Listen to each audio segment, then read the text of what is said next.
स्नेनिल्स art of teaching या चॅनलवरती आपल्या सर्वांचं स्वागत आहे. विद्यार्थी मित्रांनो, टीईटीच्या संदर्भात हा व्हिडिओ आहे.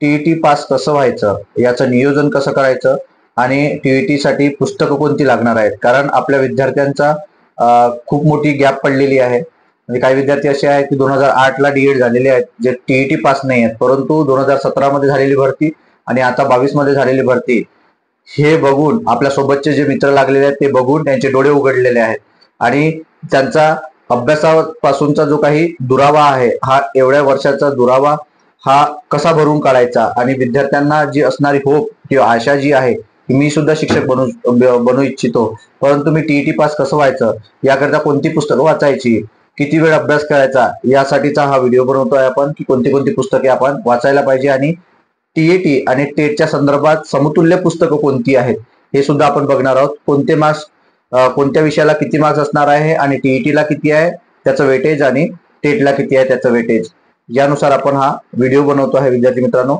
याकरता आपण जर या चॅनलला पहिल्यांदा बघत असाल किंवा पहिल्यांदा आले असाल तर माझ्या या चॅनलला सबस्क्राईब करा, जेणेकरून येणारे जे काही अपडेट्स आहेत हे आपल्याला कायमस्वरूपी मिळत जाईल. विद्यार्थी मित्रांनो, तर टीईटी पास व्हायचं म्हणल्यानंतर टीईटी जे विद्यार्थी पास झालेले नाही, सीटीईटीचा आता रिझल्ट लागलेला आहे. मला वाटते 3.5% रिझल्ट हा फक्त महाराष्ट्रात लागलेला आहे. टोटल भारतामध्ये जर विचार करतो म्हटलं तर विद्यार्थी मित्रांनो, हा 12% 12.5%चा रिझल्ट आहे. म्हणजे 25 लाख विद्यार्थ्यांनी परीक्षा दिली होती, पेपर 1 आणि पेपर 2. त्यामध्ये 3.5 लाख विद्यार्थी या ठिकाणी पास झालेले आहेत, पेपर 1 आणि पेपर 2 पकडून. विद्यार्थी मित्रांनो, म्हणजे 12%चा हा टक्का आहे. म्हणजे हलक्यात घेऊन चालणार नाही, तर आपल्याला टीईटी करिता अभ्यास करावा लागेल. मग टीईटी करिता अभ्यास करण्यासाठी पुस्तके कोणती आहेत? मग आता असलेला जो वेळ आहे, 2 महिने किंवा 3 महिने वेळ आहे आपल्याकडे, तर 3 महिन्यात अभ्यास होईल का, या संदर्भातही मी 3 तासाचं नियोजन कसं करता येईल, गॅप पडलेल्या विद्यार्थ्यांचं नियोजन कसं करता येईल, यासाठी व्हिडिओ बनवलेला आहे. विद्यार्थी मित्रांनो, तो व्हिडिओ आपण पाहू शकता. आता हा जो व्हिडिओ बनवतोय आपण, हा पुस्तकाच्या संदर्भात आहे. तर बघा, महत्वाचा मुद्दा असा आहे की टीईटी तुम्हाला कशी पास व्हायची, तर याकरिता तुम्हाला एक मार्गदर्शक असणं गरजेचं आहे की मार्गदर्शक पुस्तिका घेणं गरजेचं आहे.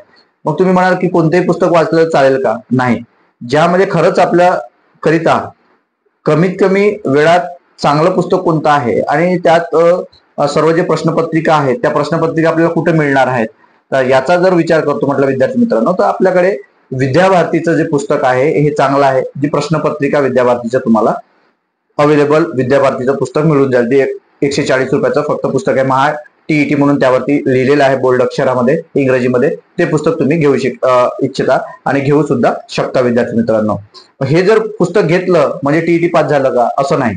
हे जर पुस्तक घेतलं टीईटी पास होत असं नाही. विद्यार्थी मित्रांनो, टीईटी पास व्हायसाठी आपल्याला अभ्यास करावा लागेल, अभ्यासासाठी सातत्य ठेवावं लागेल, पेपर सेट सोडवून पाहावं लागेल. त्यासाठी हा पेपर सेट पहिल्यांदा घेणं गरजेचं आहे, मार्गदर्शिका घेणं गरजेचं आहे. त्यानंतर या मार्गदर्शिकेमध्ये दिलेले जे प्रश्न आहेत ते प्रश्न कोणत्या स्वरूपाचे आहेत हा अभ्यास करणं गरजेचं आहे. म्हणजे PYQ समजा, म्हणजे प्रिव्हियस इयर क्वेश्चन, यानुसार तुम्हाला पुढे काय करायचं आहे हा फक्त तुम्हाला एक मार्ग मिळणार आहे. ही मार्गदर्शिका घेऊन अभ्यास तुम्हालाच करायचा आहे, कारण तुम्हीच तुमच्या जीवनाचे शिल्पकार आहात. विद्यार्थी मित्रांनो, म्हणजे पहिलं दिशा देण्यासाठी आपल्याला हे मार्गदर्शिका किंवा रिझल्ट देण्यासाठी हे महत्वाचं आहे. एक मार्गदर्शिका महत्वाची आहे जी विद्याभारतीची मला घ्यायची आहे. मग पहिला विषय कोणता, तर पहिला विषय आहे विद्यार्थी मित्रांनो मराठी. मग मराठीसाठी काय करणार आहात तुम्ही? मराठीचा जर विचार करतो म्हटलं आपल्याला टीईटी करता 30 गुणांचा हा पेपर असणार आहे. 3 गुणांचा वेटेज असतो याच्यावरती, मराठीवरती. आणि टेटचा विचार केला तर 15 गुणांचा टेट सुद्धा असतं.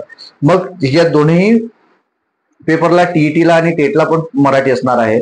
मग हे पुस्तक कोणाचं वापरणार आहे, तर बाळासाहेब शिंदे यांचं पुस्तक आहे, बाळासाहेब शिंदे सरांचं पुस्तक आहे. नंतर मोरा वाळंबे तुमच्याकडे उपलब्ध आहे, मोरा वाळंबे सुद्धा घेऊ शकता तुम्ही. हे दोन्ही पुस्तकांचा मेळ घालून तुम्हाला या ठिकाणी अभ्यास करायचा आहे. विद्यार्थी मित्रांनो, म्हणजे मोरा वाळंबे आणि बाळासाहेब शिंदे याचं जर जमत नसेल तुम्हाला मराठी, तर तुम्ही ऑनलाईन युट्यूबला मोफत क्लास, खूप सारे मोफत क्लास आहेत युट्यूबला, तुम्ही मोफत क्लास म्हणजे लावू शकता. आणि इतर पण पैसे जे आहेत पे करून सुद्धा आपण क्लास लावू शकता. विद्यार्थी मित्रांनो, मराठी करता लक्षात घ्यायचं आहे की टीईटी साठी 30 आणि टेट साठी 15 गुण असणार आहेत. नंतर इंग्रजीचा विषय घेतलं तर आपण, इंग्रजी विषय आहे दुसरा. इंग्रजी विषयासाठी सुद्धा बाळासाहेब शिंदेचा प्रश्न म्हणजे तुम्हाला पुस्तक घ्यायचं आहे. मग इंग्रजीचे प्रश्न नेमके असतात कसे, तर जे तुम्हाला मार्गदर्शिका सांगितली ती मार्गदर्शिका आणि प्रिव्हियस इयर क्वेश्चन जर तुमच्याकडे असेल तर त्या ठिकाणी तुम्ही जर बघितले की इंग्रजीचे प्रश्न कसे येत आहे, अध्यापन बेसवर काय आहे आणि तुमच्या त्या विषयावर काय आहे, ग्रामरच्या विषयावर काय असणार आहे आणि अध्यापन विषयावर काय, टीचिंग कसं करणार आहात त्या संदर्भात सुद्धा प्रश्न असणार आहे. तर त्याची आयडिया जी आहे तुम्हाला त्या प्रश्न बघितल्याशिवाय येणार नाही विद्यार्थी मित्रांनो. मग याकरिता टीईटीचा विचार करतो म्हटलं तर 30 गुण सुद्धा याच्यावरती आहे इंग्रजीवर आणि टेट 15 गुणांचा आहे विद्यार्थी मित्रांनो. म्हणजे मराठी आणि इंग्रजी करता बाळासाहेब शिंदे सरांचं पुस्तक तुम्हाला वाचायचं आहे. नंतर महत्वाचा विषय आहे तिसरा, जो बालमानसशास्त्र आहे, पेडागॉगी. तुम्ही जर हा बालमानसशास्त्र CDP म्हणतात याला, हा जर पेपर जर तुम्हाला पाहायचा असलास किंवा यामध्ये जर चांगले मार्क्स घ्यायचे असले, पैकीच्या पैकी मार्क्स घ्यायचे असले किंवा 30 मार्क्सचा पेपर आहे, म्हणजे टेटला सुद्धा 30 मार्क्स आहे आणि याच्यात 25+ मार्क्स घ्यायचे असले विद्यार्थी मित्रांनो, तर आपल्याला ज्यांनी डीएड केलेलं आहे त्यांना माहिती आहे फडके प्रकाशन, निराली प्रकाशन पण आपल्याला माहिती आहे. तर फडके प्रकाशनचं पुस्तक जर तुम्ही घेतलं विद्यार्थी मित्रांनो, 80 रुपयाचं पुस्तक आहे फक्त फडके प्रकाशनाचं. जर बालमानसशास्त्र पुस्तक जर आपण घेतलं तर त्यात 30 पैकी 25 मार्क्स तुम्ही कव्हर करू शकता विद्यार्थी मित्रांनो, एवढं नक्की. त्याच्या बाहेरचं कोणतेच प्रश्न येत नाही फडके प्रकाशन. आणि दुसरं सुद्धा पुस्तक आपल्याकडे उपलब्ध नाही. फडके प्रकाशनाचं पुस्तक आपल्याला बालमानसशास्त्रासाठी वापरायचं आहे. 30 गुण टेटला सुद्धा असतात आणि टीईटीला सुद्धा आहेत. नंतर आहे अंकगणित आणि भूमिती. अंकगणिताचे पण प्रश्न असतात आणि भूमितीचे पण प्रश्न असतात. म्हणजे पहिल्या वर्गापासून गणित आहे हे आपल्याला माहिती आहे, 8व्या वर्गापर्यंत गणित आहे हे आपल्याला माहिती आहे विद्यार्थी मित्रांनो. मग याकरिता काय करा, गणिताचं स्पेशल पुस्तक आहे का? नाही, टीईटीसाठी गणिताचं कोणतंही स्पेशल पुस्तक नाही. आपल्याला इतर जे पुस्तक आहेत त्याचाच आपल्याला त्यांना सोबत घेऊन आपल्याला सराव कसा करायचा, सराव म्हणजे आलेले जे प्रश्न आहेत लक्षात घ्यायचं आहे आपल्याला की गणित किंवा कोणतेही विषय जर या टीईटी किंवा टेटला आहेत, हे एक म्हणजे त्या विषयाचं नॉलेज आणि दुसरं म्हणजे अध्यापन पद्धती, म्हणजे तुम्ही ते कसे शिकवणार आहात या विषयावरती 15-15 या टाईप वरती ह्या सर्व गोष्टी केलेल्या असतात, म्हणजे डिवाइड केलेलं असतं. तर मग सराव करणं गरजेचं आहे, म्हणजे ट्रिक्स माहीत असणं गरजेचं आहे, त्यात प्रश्नाचं स्वरूप कसं येतं हे माहीत असणं गरजेचं आहे आपल्याला.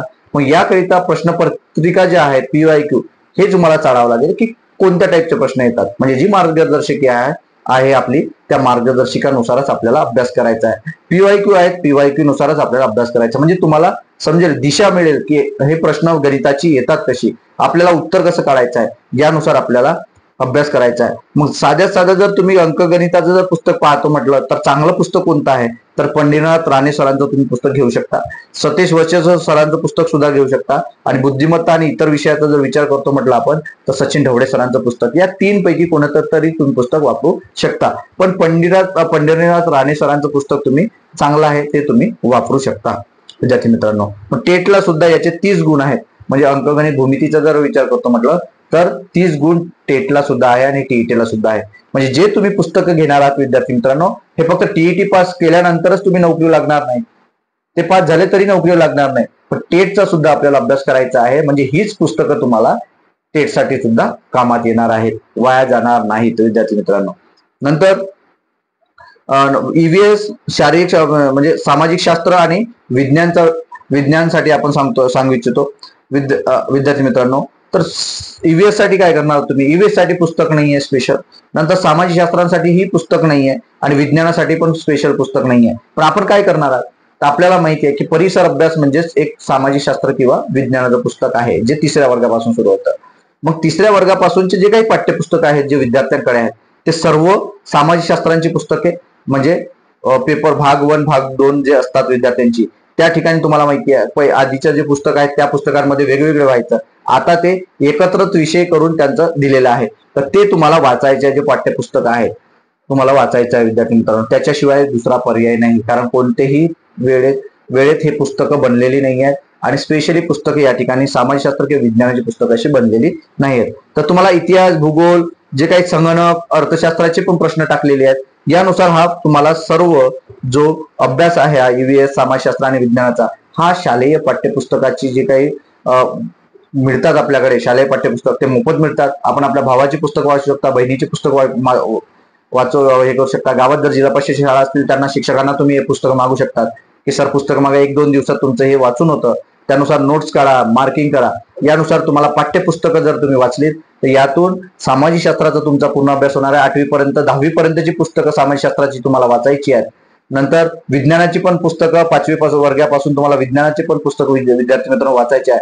त्यावरच तुमचा ज्यांचं स्पेशलायझेशन विज्ञान असेल पेपर 2ला आणि इकडे समाजशास्त्र असेल पेपर 2 लाख, याच्याशिवाय दुसरा पर्याय नाही. एवढी पुस्तकं आपल्याला वाचायची आहेत विद्यार्थी मित्रांनो. कारण आगामी टीईटी होणार आहे हे 100% खरं आहे. आणि आगामी पुन्हा तिसरी टेट होणारच आहे, नक्कीच होणार आहे. तेवढ्या याला तुम्हाला एवढी पुस्तकं तुम्हाला वाचणं गरजेचं आहे, याचा तुम्हाला आधार घ्यायचा आहे. पण प्रश्न महत्वाचा आहे, मार्गदर्शिका जी विद्याभारतीची सांगितली ते मार्गदर्शिका, आणि त्यानुसार तुमचं स्वरूप जे आहे ते प्रश्नाचं स्वरूप तुम्हाला समजेल. आणि यानुसार जर तुम्ही बरोबर अभ्यास सातत्यपूर्ण केला आणि सराव जर केला तर नक्कीच तुम्ही जे कॅटेगरीचे विद्यार्थी आहेत त्यांना पास व्हायला टीईटीला 82+ मार्क्स पाहिजे, आणि जे ओपनचे विद्यार्थी आहेत त्यांना 90+ मार्क्स पाहिजे. यांचा नक्कीच आजपासून जर तुम्ही सुरू केला अभ्यास विद्यार्थी मित्रांनो, जे असलेले 2 महिने आहे, नक्कीच आपण पास होणार आहात. एवढ्या याकरिता पुस्तकांची जी यादी सांगितली आहे हे कायमस्वरूपी लक्षात ठेवा.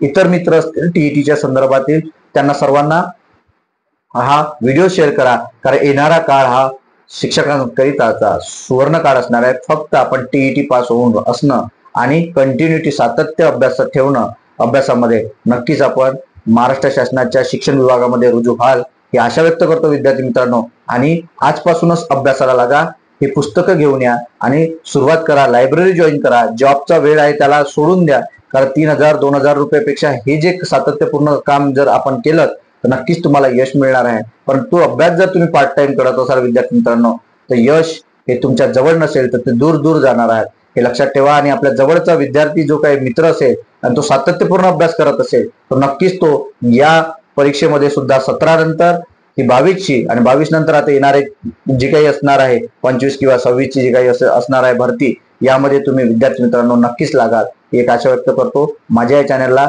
सबस्क्राईब करा आणि या व्हिडिओला लाईक करा आणि नक्कीच कमेंट करा की हा व्हिडिओ आपल्याला कसा वाटला. धन्यवाद मित्रांनो.